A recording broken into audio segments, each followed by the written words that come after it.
The crew of Captain Kirk's USS Enterprise was perhaps one of the most famous crews in the history of Starfleet and the United Federation of Planets. What happened to all of them? We know the fates of some because movies literally finish off their storylines like this one.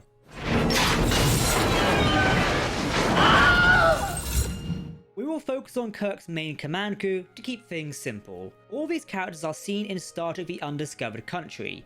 Yes, although Sulu had assumed command of the USS Excelsior, we still count him as one of Kirk's original crew. The Undiscovered Country was a send-off for the original crew, and that was the last time we saw most of them together. Thankfully, some stories continued and gave us closure on what happened. So, let's explore.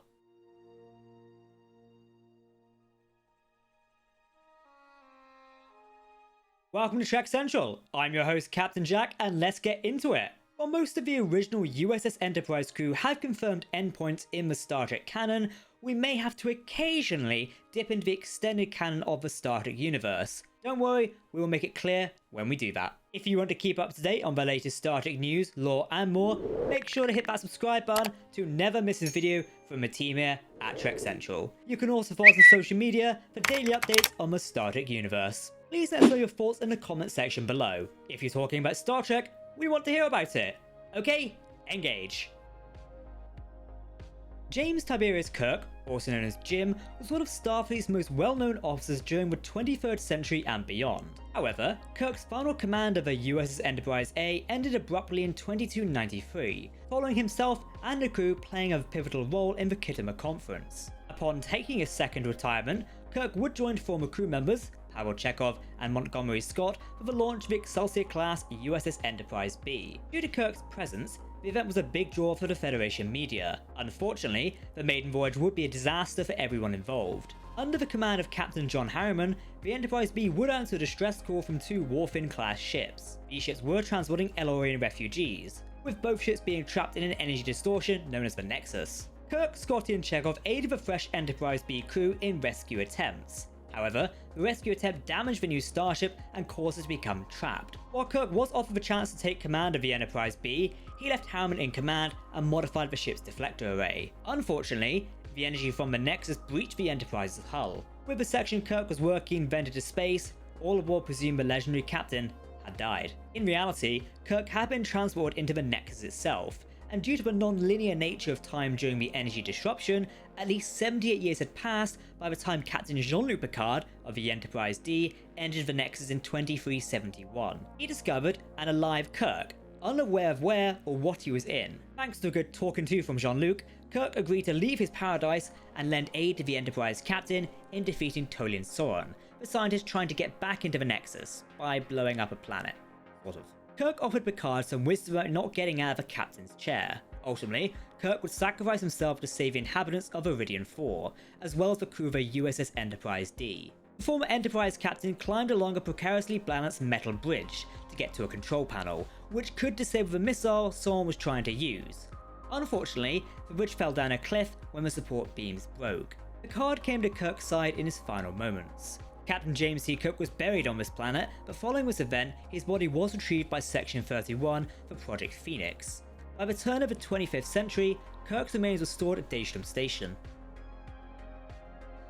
Spock was pivotal in many missions alongside Captain Kirk aboard the Enterprise. Spock's diplomatic career took off following the planned decommissioning of the Enterprise A. In 2293, Spock opened a dialogue with the Klingon Empire and played a role in organising the Khitomer Conference. When Captain Kirk and Dr. McCoy were framed for the assassination of Klingon Chancellor Gorkon, Spock took command of the Enterprise A. He worked with the crew to solve the plot and eventually rescued Kirk and Dr. McCoy from a penal colony of Rua Penthe. During the Khitomer Conference, Spock also opened a dialogue with Ambassador Pardek of Romulus. Spock and his father, Sarek, publicly disagreed over the debate surrounding Cardassians, which led to a rift in their relationship. During his later years, Spock went into semi-retirement and took a role of Federation ambassador. During the 2360s, Spock played a vital role in the reunification attempts of the Romulan and Vulcan people. He avoided contact with the Federation because he was reluctant to risk anyone's life on a mission like this, especially after the near-fatal consequences for Captain Kirk and Dr. McCoy. Captain Jean-Luc Picard would meet Spock on Romulus and inform him of Sarek's death. In 2387, the planet Romulus faced destruction when its star began the process of going into a massive supernova. While Starfleet initially attempted to rescue the Romulan people, a synthetic attack on Mars destroyed the rescue fleet. It crippled Utopia Planitia shipyard, effectively killing a large majority of Starfleet's shipbuilding and repair capabilities. As such, Starfleet and the Federation withdrew their resources from rescue attempts of the Romulan people. Fearing no other choice, Spock piloted the experimental starship known as the Jellyfish and was equipped with red matter. Before Spock could reach the Romulan star, the supernova began and destroyed Romulus. Spock successfully created a black hole to save the other worlds threatened, which consumed the supernova. However, before he could escape himself, the Romulan mining vessel, Narada, which was commanded by Nero, intercepted him. Nero blamed Spock for losing Romulus, and both ships were pulled into the black hole. The galaxy at large believed Spock had died in 2387. In reality, his trip through the black hole created an alternate reality called the Kelvin timeline. Emerging in the year 2258, Spock was intercepted by Nero and the Narada, who had emerged 25 years earlier and destroyed the USS Kelvin, hence the timeline name. While Nero spared Spock's life, he marooned him on a planet so he could witness the destruction of Vulcan in the Kelvin timeline. The temporarily displaced Spock would soon meet a young James T. Kirk and aid him in stopping Nero and saving Earth, Starfleet, and the Federation. Following these events, he would meet his younger, alternative self and pass on some words of wisdom. During the Khan crisis, Kelvin timeline Spock contacted the elder version who offered him advice on Khan Noonien Singh, while repeating his vow of not interfering with history too much. Sadly, Spock passed away in New Vulcan on January 2nd, 2263. Mr. Spock's legacy will be remembered throughout the United Federation planets. In 3189, a Spock recording was retrieved from Admiral Picard's personal files and watched by Michael Burnham, a distant relative of Mr. Spock. Closed minds have kept these two worlds apart for centuries. We can either choose to live with that enmity or seek a way to change it.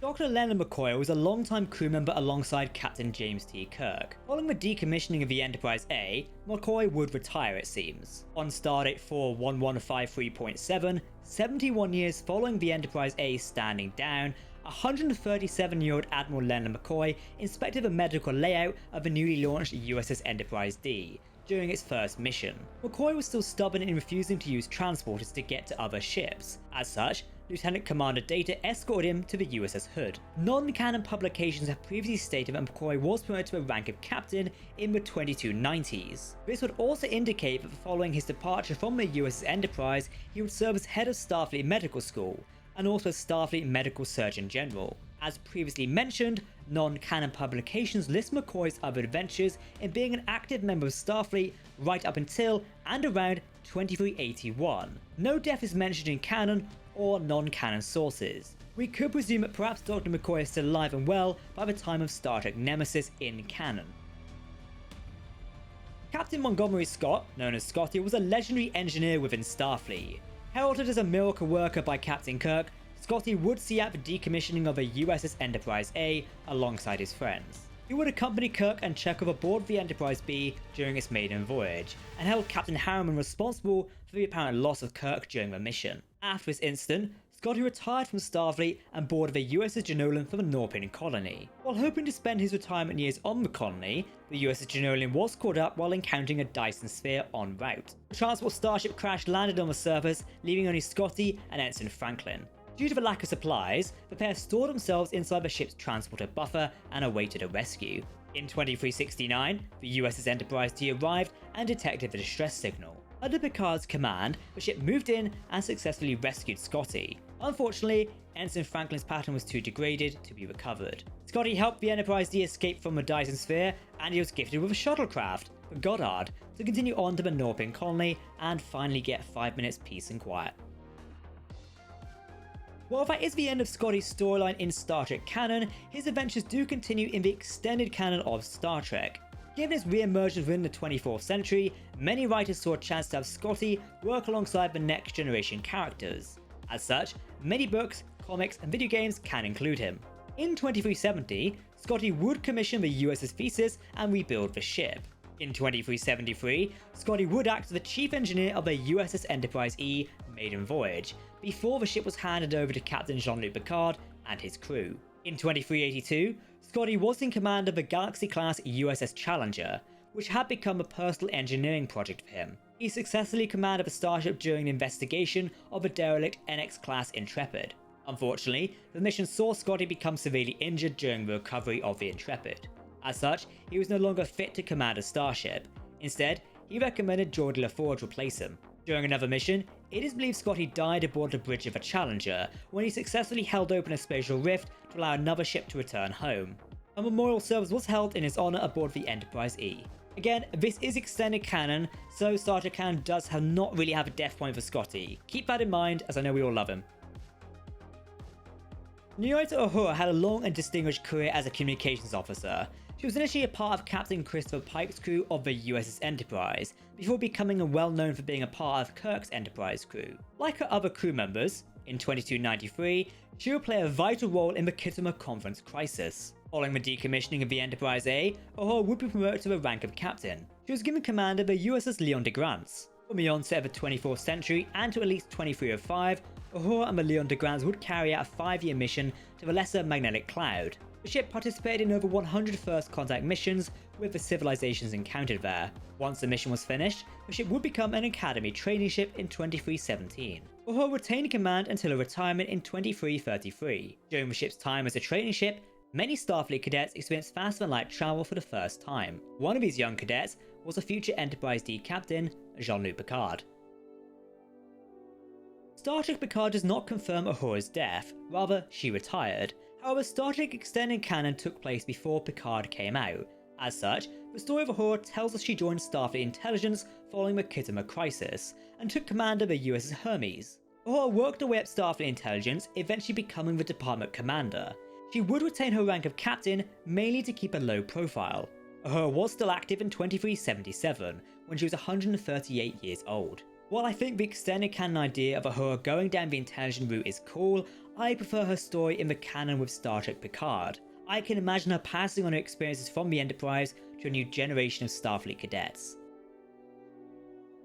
Mr. Sulu officially assumed command of the USS Excelsior in 2287, a few years before the Enterprise A would be decommissioned. However, while commanding a new ship, Sulu remained loyal to his old and new crew. In 2290, the Excelsior began a 3-year mission to catalogue gaseous planetary anomalies within the Beta Quadrant. Under his command, the Excelsior played a vital role in the Khitomer Conference crisis and assisted the Enterprise A in its battle against General Klang's Bird of Prey. Sulu remained in command of the Excelsior until 2320, when the ship was officially decommissioned. It was presumed that Sulu would retire after this.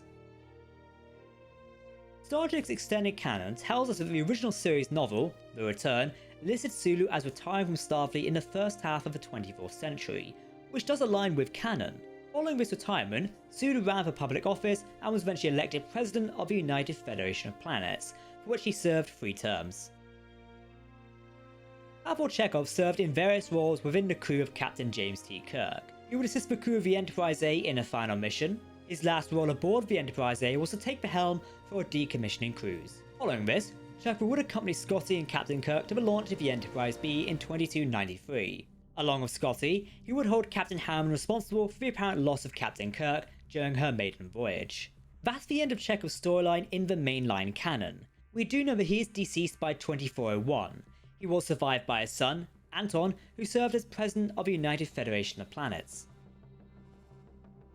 In Star Trek's extended canon, we learn that Chekov took up teaching at Starfleet Academy. This post was short-lived. Chekov did turn down Sulu's officer of First Officer of the Excelsior, feeling he was due a command of his own.